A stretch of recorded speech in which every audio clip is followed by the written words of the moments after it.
ربي وأتوب إليه. أعوذ بالله من الشيطان الرجيم. بسم الله الرحمن الرحيم.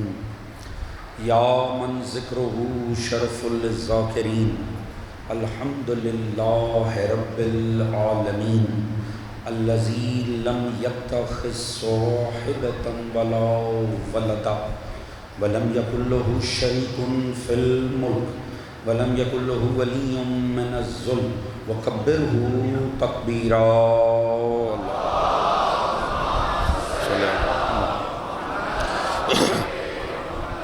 الصلاة والسلام على رسوله الكريم مكي المدني الأمي صاحب الوقار والسكينة المدفون بالأرض مدينة أبي القاسم مصطفى محمد صلى الله عليه وسلم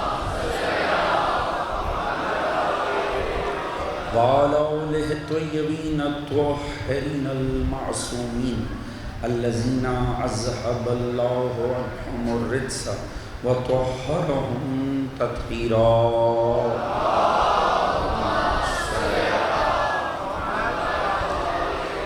أما بعد فقد قال سبحانه بسم الله الرحمن الرحيم واذكر في الكتاب إبراهيم إنه كان صديقا نبيا. درود بر محمد وآل محمد.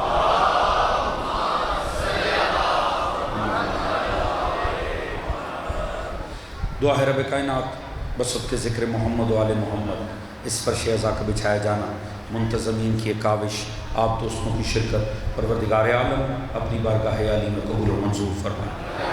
آل محمد کے مقدس ذکر کے صدقے میں جو بھی نیک دلی شرعی حاجات مومنین و مومنات کے دلوں میں پروردگار ان سب کو قبول و منظور فرمائے. آل محمد کے مقدس ذکر کے صدقے میں تمام مومنین کے رزق، عزت، دولت، علم، فہم، شعور، صحت میں برکت عطا فرمائے. سبھی مومنین کے شرم، عزت، پردے، جان و مال کو محفوظ فرمائے. سوائے غم آل محمد کے کوئی غم عطا نہ فرمائے. پروردگار امام زمانہ علیہ السلام کا ظہور جل فرمائے. ہم سب کو معصوم کی سپاہ میں شمار فرمائے. پروردگار ظالمین جہاں کو نیست و نابود فرمائے. مظلومین جہاں کی نصرت فرمائے. ہم سب کو دین و سیرت اہل بیت پڑھنے، سمجھنے، اپنی ذات اور گھرانے پہ نافذ کرنے کی توفیق عطا فرمائے. اس دین آل محمد کو، اس عشق و مودت و عزائے آل محمد کو تا صبح قیامت ہماری نسلوں میں جاری و ساری فرمائے. ہم سب کا خاتمہ بالحق بالخیر دین اہل بیت پر قرار فرمائے. اور آخرت میں سبھی مرحومین سمیت ہم سب کو شفاعت محمد و آل محمد سے بہرمان فرمائے. ایک بابا سے بلند درود پڑھ لیں محمد و آل محمد.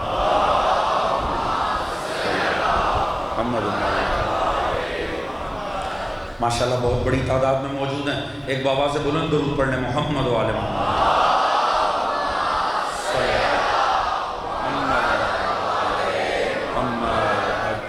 جزاک اللہ. اجازت ہے جی بات کا آغاز کیا جائے. حضرات سامعین، قرآن اور استقامت کے عنوان سے یہ اس سلسلہ مجالس کی ہماری تیسری نشست ہے. عرض کیا کہ اللہ رب العزت نے ہمیں دکھایا ہے استقامت کا ایک علم بردار جس کا نام ہے حضرت ابراہیم علیہ السلام. دوستان عزیز، ان کی ایک صفت سے بات کا آغاز ہوا تھا. اللہ نے انہیں صدیق نبی قرار دیا. اس حوالے سے ہم نے بات کی. کل کی تقریر میں ہم نے یہ دیکھا چونکہ ابراہیم جب دنیا میں تشریف لا رہے تھے شدید خطرات تھے. ایسے ہی جیسے موسیٰ علیہ السلام دنیا میں تشریف لا رہے تھے تو فرعون سے خطرہ تھا، ابراہیم کی دفعہ نمرود سے خطرہ تھا. روایات کے مطابق فرعون نے 70,000 بچے کاٹ دیے کہ موسیٰ دنیا میں نہ آئے. ابراہیم کی دفعہ فرعون نے 70,000 کاٹے تھے، نمرود نے 80,000 کاٹ دی کہ ابراہیم دنیا میں نہ آئے. مگر ظلم جتنا بھی بڑھ جائے وہ جسے اللہ وارث سے زمین بنائے وہ ضرور آتا ہے. اعتماد اور یقین اس ذات پہ رکھنا چاہیے. اس لیے کل کی تقریب میں ہم نے ولی خدا حضرت حجت امام زمانہ علیہ السلام صلی اللہ علیہ. اب بات کو آگے بڑھاتے ہیں. ہوتا کیا ہے؟ پروردگار فرماتا ہے متصل آیات سورہ مریم میں پروردگار نے فرمایا ذکر کرو میرے ابراہیم کا، انہو کانا صدیق النبی، وہ میرے ایک صدیق نبی تھا۔ اب پروردگار ذکر چھیڑنے لگا ابراہیم کا، مگر اگلی ہی آیت میں پروردگار فرماتا ہے اذ قال لأبیہ یا ابت لما تعبد ما لا يسمع ولا يبصر ولا یغنی عنک شیئا۔ اس وقت کو یاد کرو جب اللہ نے اپنے ابی سے، اس سے مراد کون ہے؟ آزر۔ اس پہ بحث ہے کہ آزر رشتے میں ابراہیم کا کیا لگتا تھا، کیونکہ قرآن میں بار بار ابراہیم نے اسے ابی کہہ کے مخاطب کیا۔ اس سے بعض دوستوں کو یہ غلط فہمی ہوئی کہ شاید وہ باپ تھا جناب ابراہیم کا، جبکہ روایات معصومی اور بہت بڑا طبقہ عالم اسلام کا بھی اس بات کا قائل ہے کہ ایسا ممکن ہی نہیں ہے۔ یہ احترام میں وہ لفظ استعمال کر رہے تھے، اصل میں آپ کے والد کا نام تارخ تھا، آزر نہیں تھا۔ آزر اپنے دور کا بڑا بت پرست ہے، نمرود کے مخصوص چیلوں میں اس کا شمار ہے، اور اس کا اپنا ذاتی بزنس ہی بت بنا کر بیچنا تھا، اور یہ چچا ہے حضرت ابراہیم علیہ السلام کا۔ بات پہنچ رہی دوستان عزیز؟ اچھا یہ بھی کمال ہے، اللہ نے ذکر چھیڑا ہے ابراہیم کا، ہدایت کے لیے چھیڑا ہے نا، نصیحت کے لیے چھیڑا ہے نا، ہدایت جو صبح قیامت تک چلنی ہے اسی لیے چھیڑا ہے نا، مگر چھیڑتے ساتھ اللہ اس ملعون آزر پہ آ گیا۔ وہاں ہمیں کہا نتلو علیہ کا من نبائی موسیٰ و فرعون، میں تمہارے لیے قصہ سناتا ہوں موسیٰ کا اور فرعون کا۔ حضور میں نے زیادہ وقت نہیں لینا، آپ کی توجہات چاہوں گا۔ پروردگار تو ہماری ہدایت کے لیے کس سے چھیڑتا ہے؟ تو نے خود کہا، میں نے کل آیت سورہ ہود کی پڑھی وَكُلٌّ نُقَصُّ عَلَيْكَ مِنْ أَنْبَاءِ الرُّسُلِ مَا نُثَبِّتُ بِهِ فُؤَادَكَ وَجَاءَكَ فِي هَٰذِهِ الْحَقُّ وَمَوْعِظَةٌ وَذِكْرَىٰ لِلْمُؤْمِنِينَ۔ پروردگار نے فرمایا یہ قصے میں کیوں چھیڑ رہا ہوں؟ تاکہ حق پہنچے، تاکہ دل مضبوط ہوں، تاکہ تمہیں نصیحت ملے۔ یا اللہ تو نے نصیحت دینی ہے، تو نے حق دینا ہے، تو نے ہمارے دل مضبوط کرنے ہیں، تو تم موسیٰ کا ذکر چھیڑ، ہمیں کیا لگے فرعون سے؟ یا اللہ تو نے ہمارا دل مضبوط کرنا ہے، ہمیں نصیحت دینی ہے، تو ابراہیم سے بات کا آغاز کر، تو چلا گیا ہے آزر پہ، ہمیں کیا لگے اس ملعون سے؟ یا اللہ، اللہ کرے میری بات پہنچ سکے، یا اللہ صرف اچھوں کا ذکر کر، ہمیں بروں سے کیا لگے؟ اللہ کرے میری بات پہنچ رہی ہو جی، بھئی صرف اچھوں کا ذکر کرنا چاہیے، ہمیں کیا لگے بروں سے؟ چھوڑو بروں کو، ہمیں کیا لگے؟ صرف اچھوں کا ذکر کرو۔ تو یا اللہ تو چھیڑ قصہ موسیٰ سنا، فرعون کیوں سناتا؟ ابراہیم سنا، آزر کیوں سناتا ہے؟ کیا وجہ ہے؟ یا اللہ صرف اچھوں کا ذکر کر۔ بات پہنچے میرا ساتھ دیجیے گا، یقیناً پروردگار فرمائے گا میں ہمیشہ حق والوں کے ساتھ رکھ کے باطل اسی لیے دکھاتا ہوں تاکہ ایسی قوم نہ پیدا ہو جائے جو سنے سب کچھ اور پھر منہ اٹھا کے کہہ دے ہم تو انہیں بھی مانتے ہیں، ہم تو انہیں بھی مانتے ہیں۔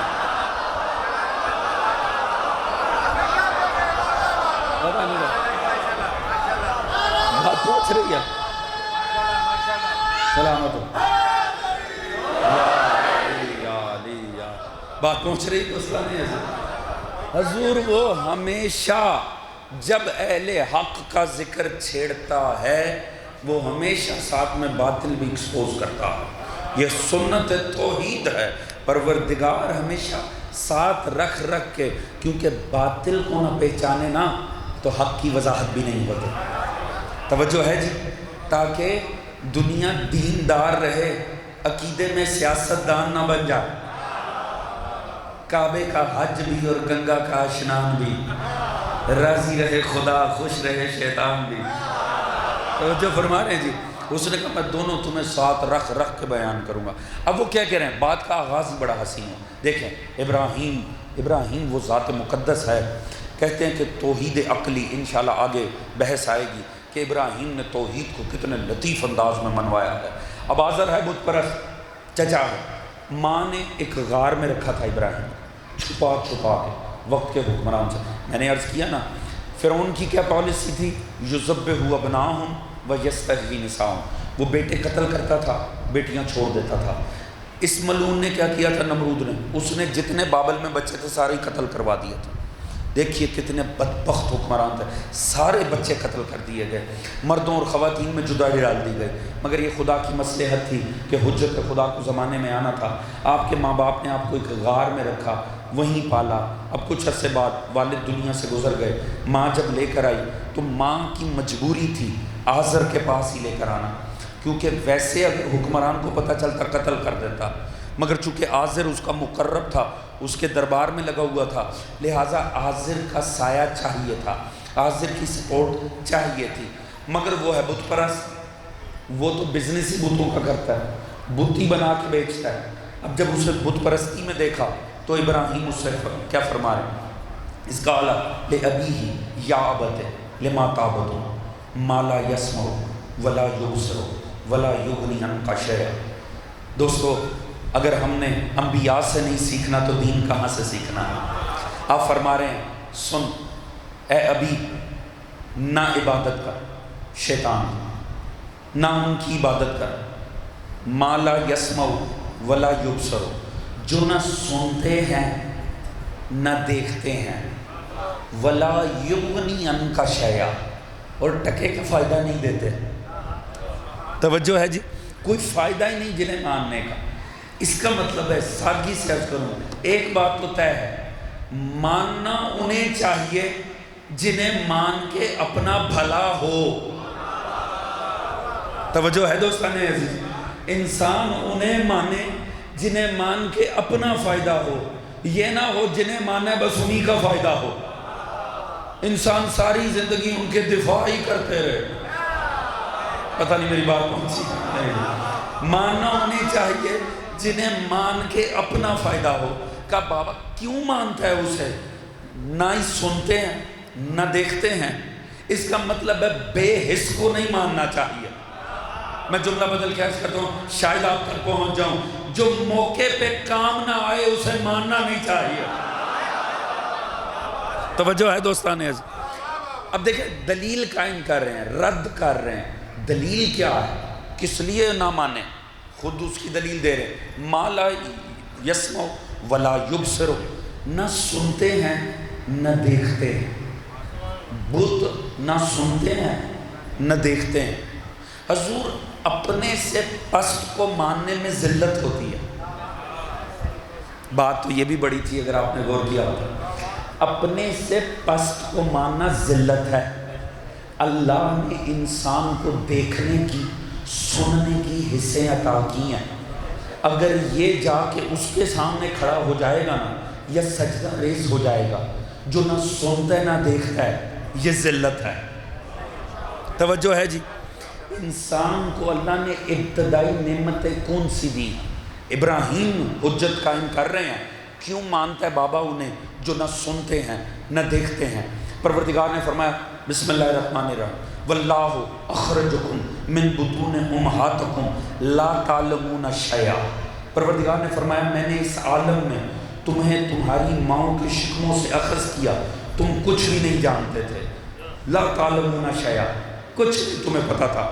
وجعل لکم السمع والابصار والافئدہ لعلکم تشکرون، مگر میں نے تمہیں سننے کی حس دی ہے، تمہیں دیکھنے کی حس دی ہے، اور ان دونوں حصوں سے جو انفارمیشن اکٹھی ہو اسے پروسیس کرنے والی عقل بھی عطا کی ہے۔ بات پہنچ رہی دوستان عزیز، کم از کم قرآن پہ سبحان اللہ ضرور کہنا چاہیے۔ اللہ کی یہ ابتدائی ترین ہم پہ نعمتیں ہیں۔ وہ کہہ رہے ہیں میں نے اس عالم میں ماں کی شکم سے نکالا، تمہیں کچھ پتہ ہی کچھ نہیں تھا، مگر تمہیں کورا نہیں بنایا۔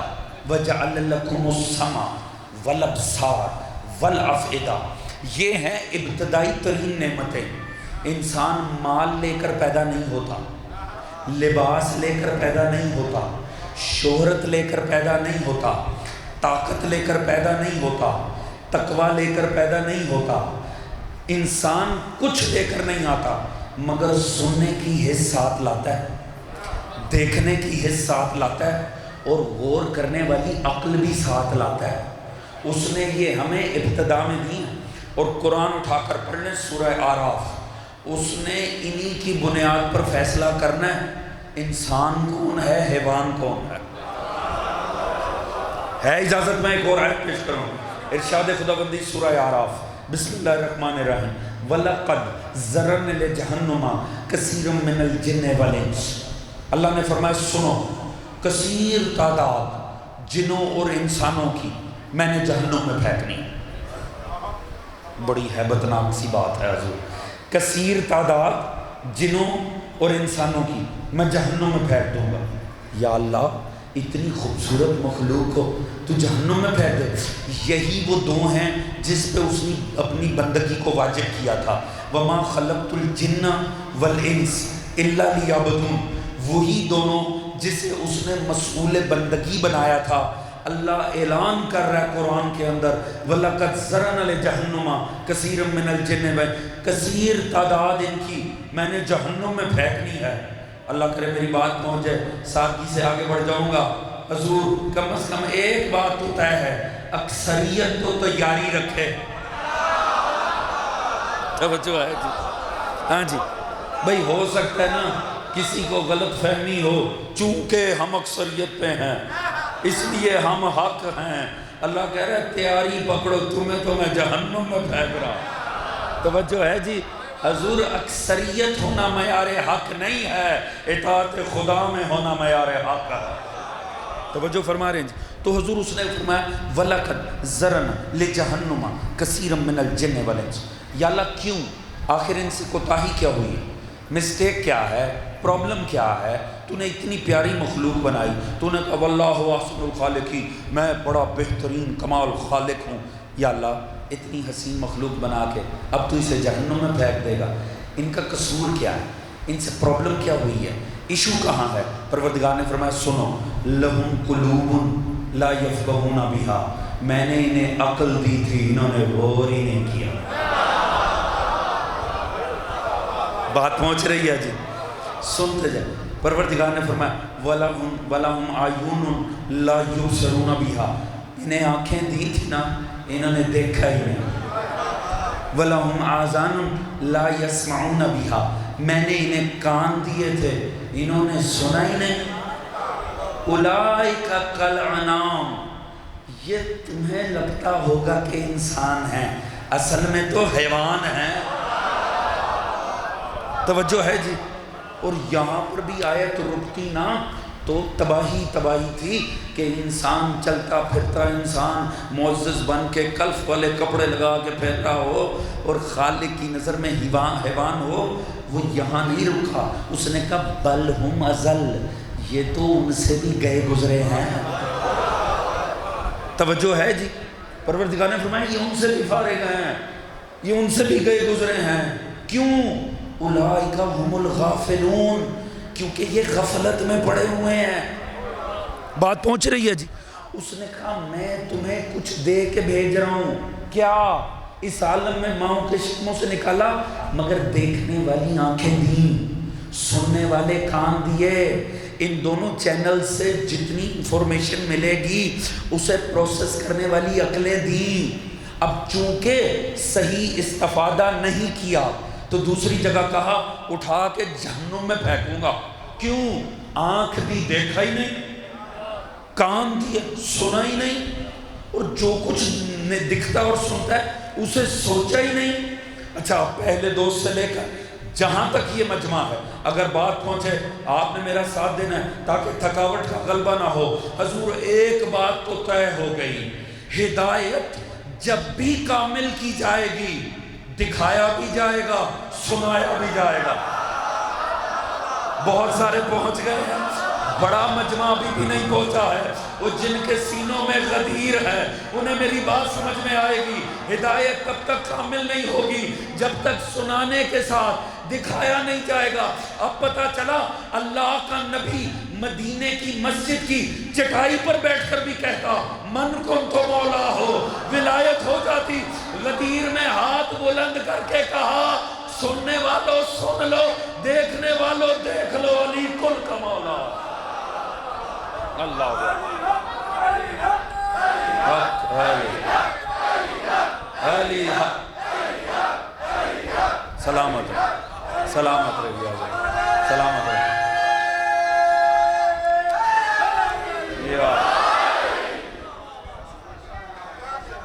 سلام اللہ صلی اللہ محمد محمد بغض علی جو تو نے وراثت میں پایا ہے، بغض علی جو تو نے وراثت میں پایا ہے، طوفان غلو کا ہمارے سروں پہ اٹھایا ہے۔ ہم سے نہ لڑ اور نہ جھگڑ، اسی سے پوچھ اور اسی سے جھگڑ، کیوں اس نے علی کو اتنا بے مثال بنایا ہے۔ سبحان اللہ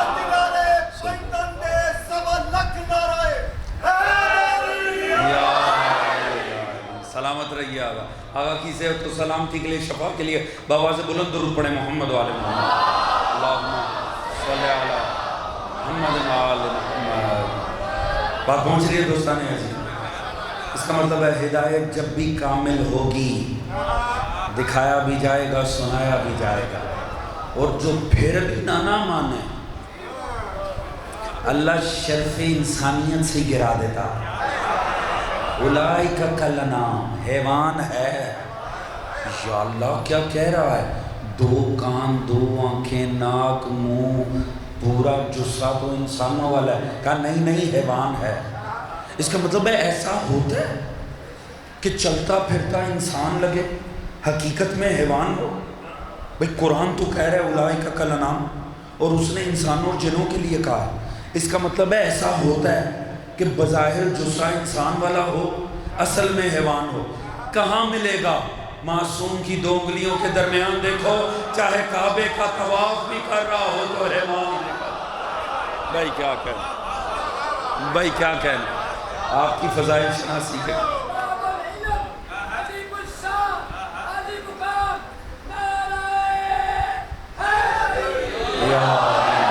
سلامت رہیے توجہ فرما رہے ہیں یا آپ کی فضائل شناسی سلامت رہے پروردگار فرما رہے ایسا ہوتا ہے اولئک کالانعام آپ نے چلیے ایک اس مزاج کی بات ہو گئی ذرا ایک دوسرے مزاج کو بھی دیکھ لیجئے گا اس کا مطلب ہے ایسا ہوتا ہے ہو بظاہر انسان مگر اصل میں حیوان چلو یہاں تک بات رہتی تو اگلا جملہ زیادہ تعجب خیز ہے بل ہم ازل تھک تو نہیں رہے کہ ان سے بھی کیا گزرے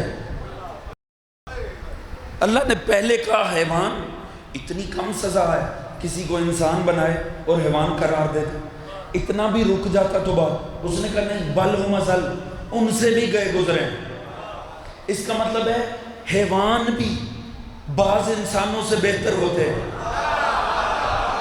میں کہتا ہوں پروردگار آخر کیسے یقیناً پروردگار فرمائے گا تو نے گوسفند ابراہیم نہیں دیکھا تو نے ناکے صالح نہیں دیکھا اور مظلوم کا ذوالجناح نہیں دیکھا توجہ ہے جی اور یہ تو بڑے اچھے ہیں تو نے اصحاب کہف کا کتا نہیں دیکھا اللہ کرے بات پہنچ جائے جسے باہر بیٹھ کر بھی اتنا خیال ہے یہاں بھونکنا نہیں وہ اتنا خیال کر کے بھی حیوان ہے اب جو اتنا بھی خیال نہ کرے حیوان سے تو بدتر ہی ہو اللہ اللہ اللہ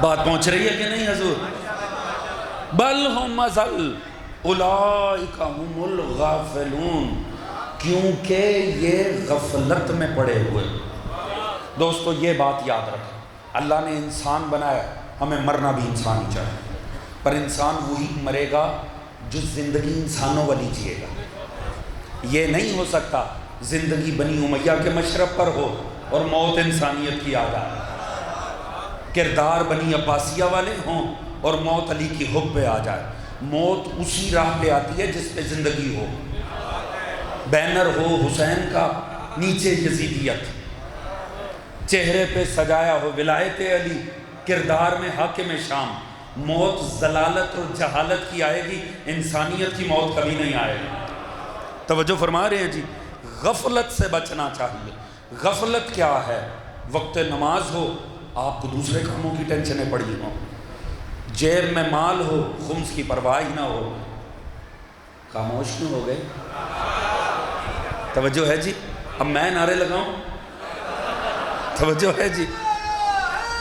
یا غفلت سے بچنا، غفلت کی زندگی میں اگر آل محمد کا پرچم بلند کیا ہے، کردار بھی آل محمد کا ہونا چاہیے۔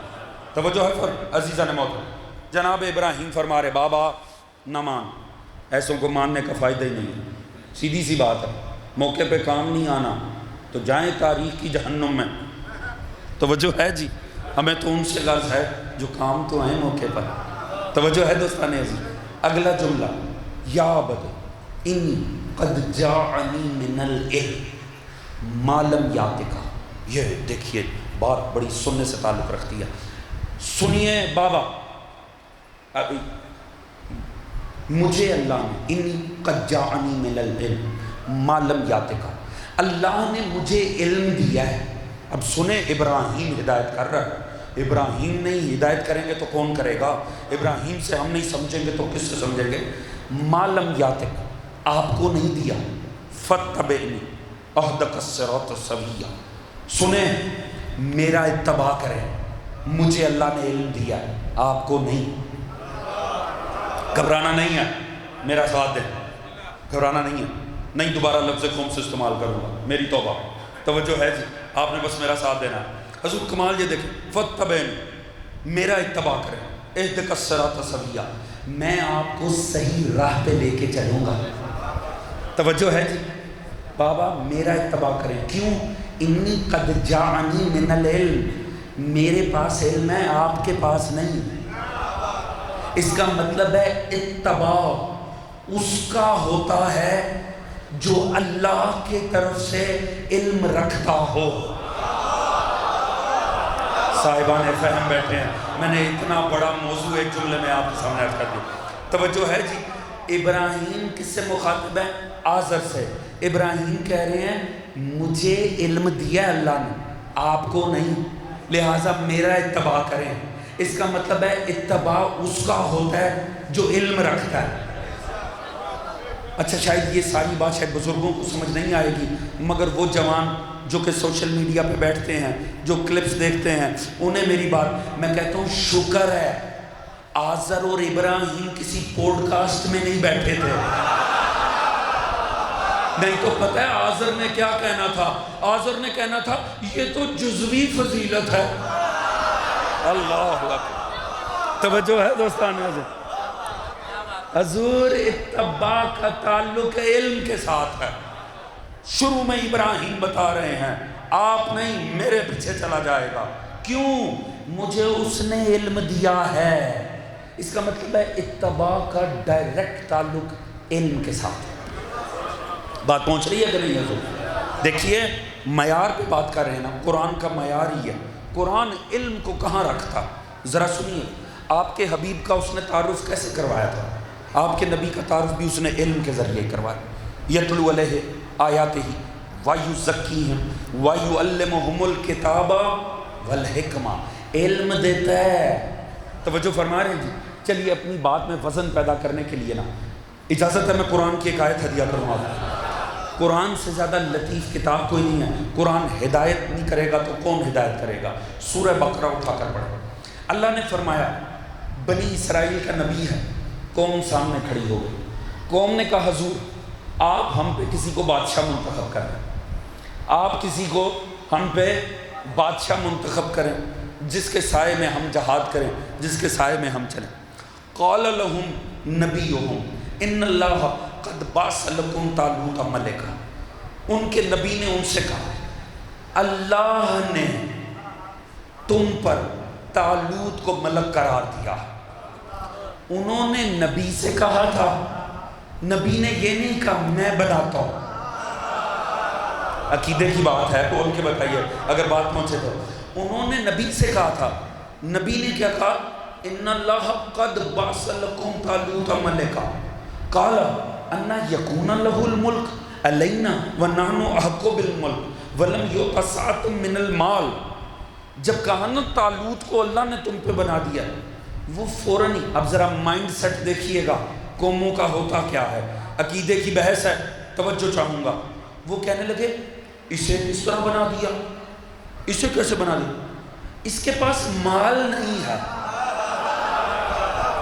وَلَمْ يُؤْتَ سَعَةً مِّنَ الْمَالِ، اس کی نسبت علینا ہم زیادہ حق رکھتے ہیں. کیوں؟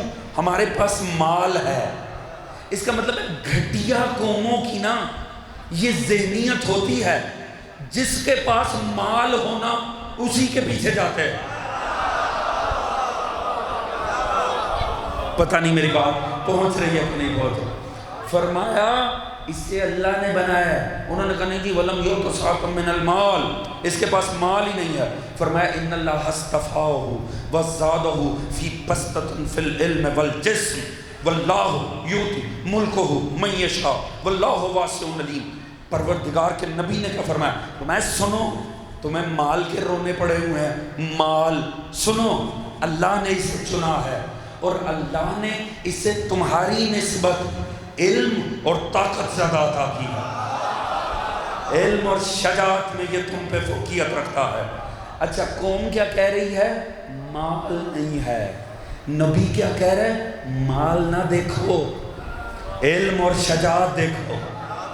حضور یہ بات یاد رکھیں. اس کا مطلب ہے جو اللہ کی جانب سے بنے نا، مال ہو یا نہ ہو، علم اور طاقت میں کوئی اس کے اوپر غالب نہیں ہوتا. وہ غالب علی کل غالب ہوتا ہے، کیونکہ وہ اللہ کی طرف سے. اور یہ نہیں کہا یہاں آ کر تم سے سیکھے گا علم، نہیں، تم سے نہیں تلواریں چلانی سیکھنی. جو اللہ کی طرف سے علم اور شجاعت لے کر آئے، اس کا مطلب ہے وہی ہوتا ہے جس کے پیچھے چلا جائے. توجہ ہے دوستان عزیز. اب یہ دو چیزیں اللہ کے بنائے ہوئے کے پاس لازم ہیں. زمانہ تو مال والوں کے پیچھے جائے گا، مگر جو اللہ کی طرف سے آئے گا اس میں اور کچھ ہو یا نہ ہو، اس کے پاس مال ہو یا نہ ہو، وہ گھر کا ٹوٹا سامان نبی کے سامنے رکھ کے احسان جتائے یا نہ جتائے، اللہ کرے میری بات پہنچ رہی ہو، وہ کنویں کھدوائے یا نہ کھدوائے، مگر دو چیزیں لے کر آئے گا، علم اور شجاعت. اب میں کیا کروں؟ جو اللہ کی طرف سے آیا تھا نا، جیسے ہی نبی کے ہاتھ پہ آیا، قرآن پڑھ کے بتایا، سیکھا نہیں ہوں، وہاں سے لے کر آیا ہوں. اور کلہ اجدر کو چیر کے بتایا، شجاعت سیکھی نہیں، اللہ سے لے کے آیا. اللہ اللہ سلام.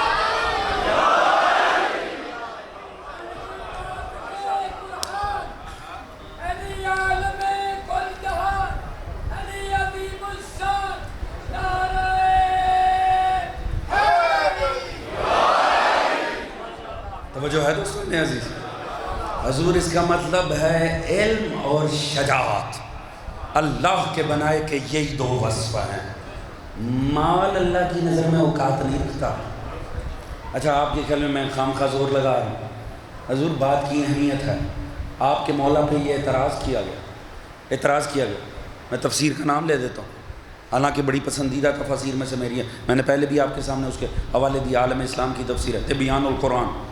انہوں نے کہا ہاں بہت کمال تھے مولا علی. بھائی سبحان اللہ، کیا شجاعت تھی، کیا علم تھا، مگر مال نہیں تھا. شجاعت تھی کوئی شک نہیں، علی سے بڑا شجاع کوئی نہیں تھا. مگر آج کل یہ بھی ایک بڑا پرابلم ہے نا، جزوی فضیلت. اچھا پھر کسی جز میں بھی کوئی علی سے اعلیٰ دکھا دو. آخر جز بھی مل کے کل بنتا ہے. یہ عجیب سائنس ہے، ہر جز میں علی افضل ہے، کل میں کوئی اور. توجہ ہے جی، یہ بھی ایک عجیب سائنس امت نے چلا دی. مگر چلو، انہوں نے کہا صاحب بات یہ ہے علی شجاعت، اس میں کوئی شک نہیں ہے، بڑے شجاعت. میں نے ایک عارف کا جملہ عرض کرنا ہے، لطف آئے اگر بات پہنچے. انہوں نے کہا ہاں علی بڑے شجاعت ہے، مگر پرابلم یہ علی کے پاس مال نہیں تھا. راہ خدا میں انہوں نے مال خرچ نہیں کیا. ہاں جہاد بہت کیا، شجاعت ہے، مگر مال خرچ نہیں کیا. مگر کوئی اور شخصیت انہوں نے مال بڑا خرچ کیا دین کی خاطر. انہوں نے کہا دیکھیے صاحب اب ذرا دیکھیے ناسبیت کی حجت کتنی اعلیٰ ہوتی ہے. اب وہ حجت اپنی طرف سے قائم کر رہے ہیں. انہوں نے کہا دیکھیے جو جہاد ہے نا یہ باب غضب سے تعلق رکھتا ہے. صاحبان فہم میری بات کو سمجھیں ذرا، دیکھیں کس طرح ناسبیت کس طرح کے ہیلے بناتی ہے. حضور انہوں نے کہا بات یہ ہے کہ جو جہاد ہے نا وہ باب غضب سے تعلق رکھتا ہے. جو مال خرچ کرنا ہے نا، انفاق، راہ خدا میں مال تقسیم کرنا، یہ باب رحمت سے تعلق رکھتا ہے.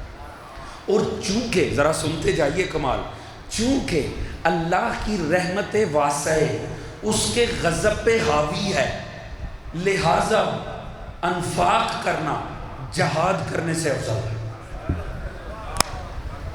بات پہنچی ہے کہ نہیں پہنچی؟ سادگی سے عرض کروں، یہ ہوتا ہے جب فضائل ملے نہ بنانے جائے، بنانے کی کوشش ہو. توجہ ہے جی؟ یہ ہوتا ہے جب فضائل بنانے جائے نا کوئی تو اس طرح کے فضائل بناتے ہیں. انہوں نے کہا بھائی سیدھی سی بات ہے، جہاد کا تعلق باب غضب سے، لڑنا اللہ کی راہ میں یہ غضب کی دلیل ہے، اور مال دینا رحمت کی. تو اللہ کی رحمت چونکہ اس کے غضب پہ حاوی ہے لہٰذا راہ خدا میں انفاق جہاد سے بہتر ہے. اچھا میں نے اس کے اوپر کوئی وقت نہیں آپ کا ضائع کرنا، نہ اتنا ٹائم لینا ہے. حضور بات ہی بڑی لطیف ہے. اس کا جواب دیا حضرت علامہ علی نقی نقل مرحوم نے، اللہ ان کے درجات کو بلند فرمائے انشاءاللہ. حضور خدا کی قسم کمال نہیں کر دیا. میں اپنا جملہ بنا کے آپ کے سامنے، تھیم ان کا ہے، میں اپنے انداز میں پیش کر رہا ہوں. سادہ سا جملہ ہے، آپ کی مرضی ہے جیسے سن لیں. اعتراض آپ کے مولا پر ہوا ہے.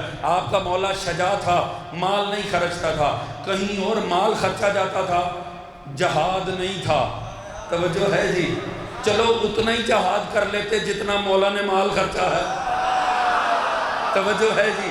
مگر بہرحال انہوں نے کہا صاحب اس لیے وہاں فضیلت ہے یہاں نہیں. علامہ نقل نے کمال کر دیا. انہوں نے کہا دیکھنا ہے کہ ان میں سے کون سا امر بڑا ہے، جہاد بڑا ہے یا مال دینا بڑا ہے. جہاد کرنا اللہ کی راہ میں بڑا ہے یا مال دینا؟ تو بس سادگی سے اتنا دیکھ لو ان میں سے کیا کرتے موت بڑھتی ہے. اللہ اللہ اللہ اکبر. توجہ فرما رہے ہیں حضور؟ موت پڑتی ہے اللہ کی راہ میں مرتے ہوئے. توجہ فرما رہے ہیں حضور؟ حضور علم ہے. جناب ابراہیم علیہ السلام فرما رہے ہیں کہ سنیے میرا اتباع کیا جائے گا. کیوں؟ کیونکہ میں اللہ کی جانب سے آیا ہوں علم لے کر. اور فرمایا ان یخاف ان یمسک عذاب من الرحمن فتکون للشیطان ولیا. اور مجھے آپ کے حوالے سے ٹینشن ہے کہ یہ نہ ہو آپ پر اللہ کا عذاب آ جائے ایسے میں کہ آپ شیطان کے دوست بنے ہوئے ہیں. توجہ فرما رہے ہیں جی؟ حضور یاد رکھیں انسان جسے ولی مانے نا، اگر ولی ڈوبا تو پیچھے والا بھی ڈوبا. توجہ ہے جی؟ کسی کو ولی بناتے ہوئے یہ دیکھ لیں کم از کم اس کی جنت کنفرم ہے کہ نہیں. توجہ ہے جی؟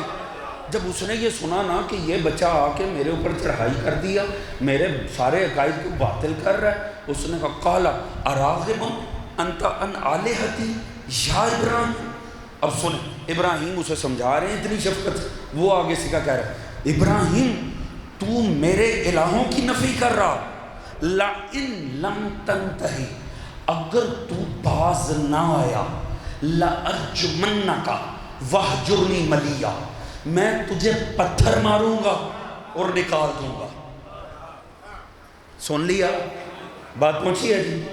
ابراہیم اسے سمجھا رہے ہیں باز آ جا، غلط عقائد چھوڑ دے. وہ آگے سے کیا کہہ رہا ہے؟ ابراہیم تو مجھ سے میرے الہ چھڑا رہا، اگر تو باز نہ آیا لَإِن لَمْ تَنْتَهِ لَأَرْجُمَنَّكَ وَحْجُرْنِي مَلِيًّا میں دو کام کروں گا، تجھے پتھر ماروں گا اور نکال دوں گا. پتھر ماروں گا نکال دوں گا. تھا کون؟ چچا. ابراہیم کون ہے؟ نبی. اب پتہ چلا اگر نبی کافر چچا کے گھر میں رہتا ہونا وہ پتھر مار کے نکالتا ہے، تربیت کر کے پالتا نہیں.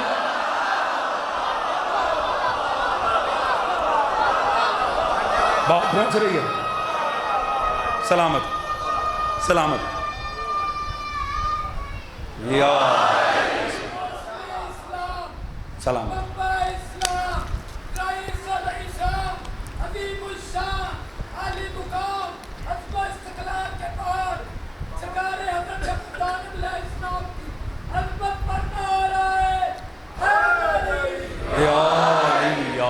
سلامت رہے گا. توجہ فرما رہے ہیں حضور. مانا کہ یہ اصحاب عقیدت کے نشاں تھے، تسلیم کیا احمد مرسل کی یہ جاں تھے. ناموس صحابہ کے خطیبوں سے یہ پوچھو، یہ لوگ محمد کے جنازے میں کہاں تھے؟ اللہ اکبر. توجہ فرما رہے ہیں. یا بات پہنچ رہی دوستان عزیز. حضور وہ چچا وہ کہہ رہا ہے؟ وہ کہہ رہا ہے ابراہیم تو مجھ سے میرے الہ چھڑا رہا ہے، تو میرے الہوں کی نفی کر رہا. اب میں تیرے ساتھ کروں، اگر تو باز نہ آیا لَأَرْجُمَنَّكَ وَاحْجُرْنِي مَلِيًّا، میں تجھے پتھروں سے ماروں گا اور نکال دوں گا. توجہ ہے جی. میں نے امام حسین وارث انبیاء اس عنوان پہ آپ کے سامنے ایک اشرا پڑھ رکھا ہے. اس میں نے یہ جملہ کہا تھا میں اپنی تقریر سے مختار لے رہا ہوں، اسی پہ میں آج آپ کی زحمت تمام کروں گا. اگر بات پہنچے میرا ساتھ دیجیے گا حضور. اس نے کہا ابراہیم میں تیرے ساتھ دو کام لازمی کروں گا، تجھے پتھر ماروں گا اور نکال دوں گا. کیوں؟ پرابلم کیا ہے؟ عقیدہ نہیں ملتا. ابراہیم نے گھر کی کوئی چیز نہیں توڑی، ابراہیم نے کوئی نقصان نہیں کیا، بس اتنی سی پرابلم ہے، ابراہیم کا اس بدبخت سے عقیدہ نہیں ملتا. اس نے کہا نہیں نہ عقیدہ ملتا، اگر تو سرنڈر نہیں کرے گا، تو اپنے عقیدے سے پیچھے نہیں ہٹے گا، تو باز نہیں آئے گا نا. اب چونکہ اختلاف دین ہو گیا ہے نا، میں تجھے پتھر ماروں گا اور نکال دوں گا. دوست یہ بڑی عجیب بات ہے، یہ اختلاف دین پہ نا ہمیشہ پتھر پڑتے ہیں. مجھے نہیں پتا یا کتنے دوست ہیں، ہماری قوم نے تو کھائی بہت ہے، ہر دوسری عزاداری میں پتھر کھائے ہیں کہ نہیں جی؟ میں نے بھی کھا رکھا، آپ نے بھی کہیں نہ کہیں کوئی نہ کوئی پتھر ضرور آ کر لگا ہوگا. ایسا ہے کہ نہیں؟ یہ پتھر مارے کیوں جاتے ہیں؟ یہ پتھر ہی کیوں؟ دیکھیں وہ بھی کہہ رہا ہے وَاحْجُرْنِي مَلِيًّا، میں لَأَرْجُمَنَّكَ، میں تجھے پتھر ماروں گا. یہ پتھر کیوں مارے جاتے ہیں؟ میرا پہلے دوست سے لے کر آخر جہاں تک کھڑے ہیں ساری توجہات چاہیے. دوستوں جو پیچھے کھڑے ہو، جو باہر موجود ہو، جہاں جہاں ہو بات پہنچے گی، میرا ساتھ دینا ہے. لطف فضائل علی آئے گا، زحمت تمام ہو جائے گی. یہ پتھر کیوں مارے جاتے ہیں؟ پتھر مار کے بتایا جاتا ہے تیرے سے عقیدہ نہیں ملتا. ایسے ہی ہے نا، اختلاف دین پہ جب پتھر مارا جائے، یہ مار کے بتایا جاتا ہے میرا اس سے عقیدہ نہیں ملتا. تو پتھر مارنا دلیل ہے اختلاف دین کی. پتھر مار کے بتاتے ہیں عقیدہ نہیں ملتا. حضور میں کہاں جاؤں؟ وہ علی کل شیء قدیر جو ڈبو بھی سکتا ہے، چنگھاڑ سے بھی مار سکتا ہے، اٹھا کر زمین پہ بھی دے کے مار سکتا ہے، ڈبو بھی سکتا ہے، ہواؤں میں اڑا بھی سکتا ہے. اس نے کچھ ایسا نہیں کیا. جب غدیر سے واپسی پہ ایک شخص نبی کے سامنے کھڑا ہوا، اس نے کہا میں نے رب کو مانا ہے، مصطفیٰ تجھے مانا ہے، میں علی کی ولایت کو نہیں مانوں گا. اللہ نے سب کچھ چھوڑ کے پتھر مار کے بتایا جو اللہ کو مانے، مصطفیٰ کو مانے، علی کی ولایت کو نہ مانے، ایسے بدبخت سے اللہ کا عقیدہ نہیں دیتا. اللہ اللہ اللہ اللہ اللہ سلام.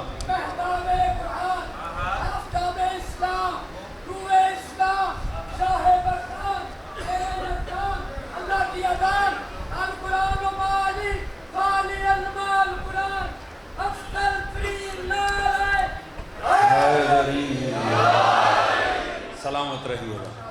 توجہ فرمائیں دوستان عزیز. حضور حق کی خاطر استقامت چاہیے ہوتی. ابراہیم ابلاغ کا آغاز گھر سے کر رہے ہیں، اپنے گھر کی دہلیز. مصطفیٰ نے کہاں سے کیا تھا؟ وَأَنذِرْ عَشِيرَتَكَ الْأَقْرَبِينَ، اپنوں سے کیا تھا. جو اپنوں میں نہ سٹینڈ لے سکے وہ زمانے سے کہاں حق منوا سکے. توجہ ہے جی.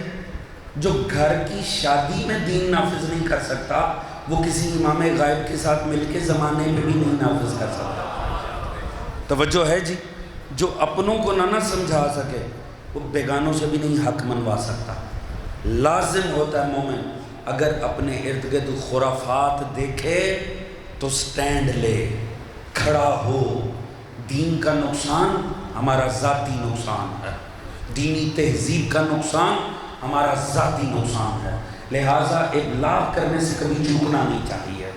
گھر والے پتھر ہی مار دیں گے نا، راہ حق نہیں پڑے گا نا، مگر حق کی خاطر سٹینڈ لیں۔ جب ہم حق پہ عمل چھوڑ دیتے ہیں نا، نصیحت کا باب بند کر دیتے ہیں، تو پھر کیا پھیلتا ہے؟ یزیدیت پھیلتی ہے، حسینیت نہیں پنپتی۔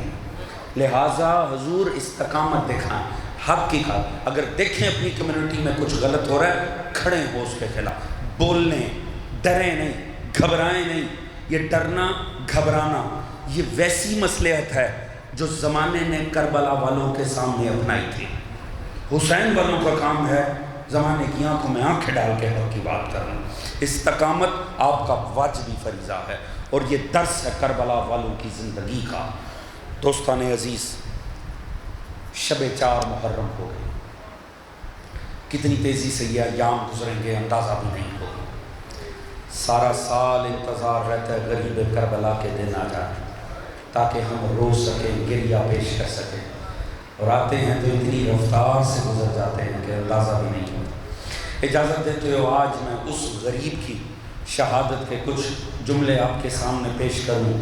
وہ حسین کا مظلوم سفیر جس کی شہادت مقدمہ شہادت حسین ابن علی بن گئی۔ اجازت دیتے ہیں آئیں اس غریب کی بات کرتے ہیں۔ میں اس سے بڑھ کر اور کیا جملہ عرض کروں؟ مسلم وہ مظلوم ہے، مسلم کا حسین کے دل میں کیا مرتبہ تھا، حسین کے لیے مسلم کیا تھا، بس اس سے اندازہ کر لیں۔ عباس کے ہوتے جس کی شہادت پہ مظلوم نے کہا ہائے میری کمر ٹوٹ، اجرکم علی الزہرا، یہ ہائے کہنے والوں کا سلام۔ نہ بھی آنکھ میں آنسو آئے غریب کے مصائب پہ ہائے ضرور کہہ دینا۔ معصوم نے عباس کے ہوتے کہا میری کمر ٹوٹ گئی۔ دیکھیے یہ ہے مقدمہ شہادت حسین، یہ کربلا والوں کی شہادت کا مقدمہ ہے۔ آپ جانتے ہیں نا کربلا والوں کے ساتھ 2 رویے اپنائے گئے ہیں، آدھوں کو مارا گیا ہے، آدھوں کو قید کیا گیا ہے۔ وہ جنہیں قتل کیا گیا ان پہ تلواریں چلائی گئیں، وہ جنہیں قید کیا گیا انہیں تماچے بھی مارے گئے، انہیں تازیانے بھی مارے گئے، انہیں ٹھوکریں بھی ماری گئیں۔ یہ چونکہ دونوں کا مقدمہ تھا نا، یہ پہلے قید ہوا، تماچے مارے گئے، تازیانے مارے گئے، اور بعد میں اسے وہ چھت پہ لے جا کے دارالامارہ کی، سر وہاں سے کاٹا گیا کہ بازار میں جا کر گئے۔ مسلم کی شہادت میں قافلہ آل محمد کا سارا کچھ سمٹ کر آ جاتا ہے۔ حضور ایک وہ وقت ہے کہ کوفہ کے اندر 20,000 افراد نے سفیر حسین کے ہاتھوں پر بیعت کی ہے، اور ایک وہ غربت بھرا لمحہ ہے جب پیچھے مڑ کے نماز پڑھا کر دیکھتے ہیں کوئی ایک شخص موجود نہیں ہے، تنہا غریب، تنہا سفیر حسین، کبھی ایک گلی میں جا رہے ہیں، کبھی دوسرے بازار میں، کبھی تیسرے، پیاس کا غلبہ ہو گیا، تھکاوٹ شدید ہو گئی، ایک دروازے پر بیٹھ گئے، تھوڑی دیر گزری، دروازہ کھلا، ایک خاتون باہر آئی، بزرگ خاتون تھی، اس نے دیکھ کے ایک جملہ کہا، رونے کے لیے یہ جملہ ہی کافی ہے۔ اس نے کہا تجھے نہیں پتا شہر کے حالات خراب ہیں، گھر کیوں نہیں جاتا؟ تیرا کوئی گھر نہیں ہے، اجرکم علی الزہرا، تیرا کوئی گھر نہیں ہے۔ مسلم تڑپ کے کہتے ہیں جن کے گھر ہوتے ہیں وہ چلے جاتے ہیں۔ میں مسافر ہوں، کہا مسافر ہے، کہاں سے آیا ہے؟ کہا میں مدینے سے آیا ہوں۔ وہ تھوڑا سا سنبھل گئی، مدینے میں کہاں سے؟ کہا محلہ بنی ہاشم میں۔ وہ کانپ گئی، کہا تیرا آل محمد سے تعلق کیا ہے؟ کہا میں غریب سفیر حسین۔ قدموں میں گر گئی، آقا معاف کر دو، میں تو آپ کی پہچان ہی نہیں رکھتی تھی، آپ کی کنیز کا گھر ہے، آپ تشریف لائیے۔ یہ گھر لے کر گئی، اس نے غذا دی، اس نے آرام کی جگہ دی، مصلی عبادت دیا۔ اس کا ملعون بیٹا جو دربار سے تعلق رکھتا تھا، اس نے جا کے ابن زیاد کو مخبر کی، اس نے 500 افراد کا رسالہ، 500 افراد کا دستہ بھجوایا، جاؤ جا کر قید کرو۔ دوستو بس ماتم کی تیاری کرنا، جب وہ باہر آیا ہے نا دستہ، گھوڑوں کی ٹاپیں آئیں، تلواروں کی جھنکار آئی، مسلم نے فوراً ہی ابا قباض بطن کی تلوار لگائی، باہر جانے لگے۔ وہ کنیز کہنے لگی آقا باہر نہ جائیے گا، آپ شاید گھر میں محفوظ ہوں، جو جملہ کہا ہے رونے کے لیے وہی کافی ہے۔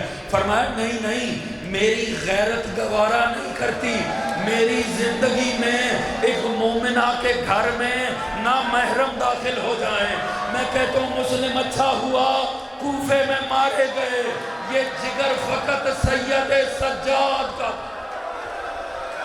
اجرکم اللہ زہرا، اجرکم اللہ زہرا، یہی حق ہے آل محمد کو پرسا دینے کا۔ یہ جگر فقط سید سجاد کا تھا، جس نے آل محمد کی بیٹیوں کے خیموں میں نامحرموں کو داخل ہوتے دیکھا تھا۔ دوستو ایک مرتبہ جناب مسلم باہر آئے، جناب مسلم نے عظیم جہاد شروع کیا، حتیٰ محمد بن اشس اس لعین نے ابن زیاد کے پاس بھاگا، اس نے کہا مزید سپاہ دے۔